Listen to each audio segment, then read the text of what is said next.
All right, so last event you saw us out there catching all those fish using those popping corks, and in this video I'm going to show you exactly how to tie up a popping cork for the maximum effect on the water. Now we do make these popping corks here in Texas. They are handmade right here in my garage, and we're getting ready to launch a new color here coming up, so keep an eye out for that.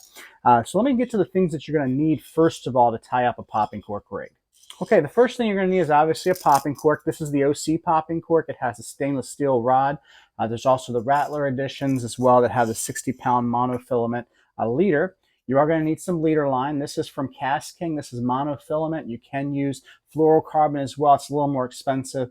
This is Cast King 20-pound test. That's what I use. And you're going to need some hooks. You have jig heads if you're going to be using artificial baits, as well as cale hooks. This is a 3/0 cale hook. I do use 1/0, and I also use 5/0 depending on the species of fish that I am going for. But this is a 3/0 cale hook. Let me show you exactly what we're going to do. Of course, you have your rod here. This is one of my inshore rods. And the first thing, very simply, is you're going to tie the popping cork onto your main line. Then you can use whatever knot that you want. For this one, I'm going to use just an improved cinch knot. Cinch it down. And then be sure to cut off your tag, which is the line that's left over from your knot. Okay, so once you got that on, I always give mine a couple of tugs to make sure it's on there good. Next thing you do is you're going to get your monofilament line or fluorocarbon, depending on what you use, your leader line. And you're going to use about 12 to 18 inches is what you're going for, about 12 to 18 inches. I use my arm to measure. Just about 12 to 18 inches. We're not going to use much more than that. The reason why we're not going to use much more than that is because we're fishing shallow water. We're fishing no deeper than probably 4 to 6 feet of water. Most of the time, even shallower than that. So you really don't need a really long leader line.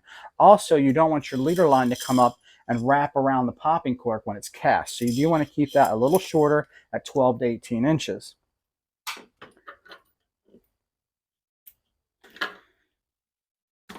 And then you're going to take your leader line and you're going to tie it onto the bottom of the popping cork using that exact same type style of knot. Like I said, I use the improved cinch. Okay, and again, cut that tag a little short there. Okay, the last thing you do is you tie on either your jig head, or if you're using live bait, you're going to use a hook like this. Now, this is what I use. I use a loop knot. If you don't know what a loop knot is, you can find a quick tutorial on the internet. But I find that a loop knot actually increases my hookup ratio.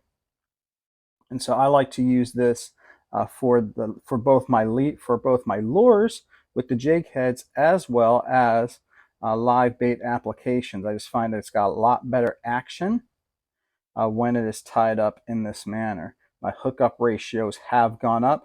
Some people use traditional knots such as the improved cinch and also a snell knot, but I just find the loop knot works out best for me. And again, we are going to cut off the tag there. And then you got that there. So just to recap, you've got your main line tied on the top, you've got your leader line tied on there, and you've got your hook tied on to the bottom with a loop knot.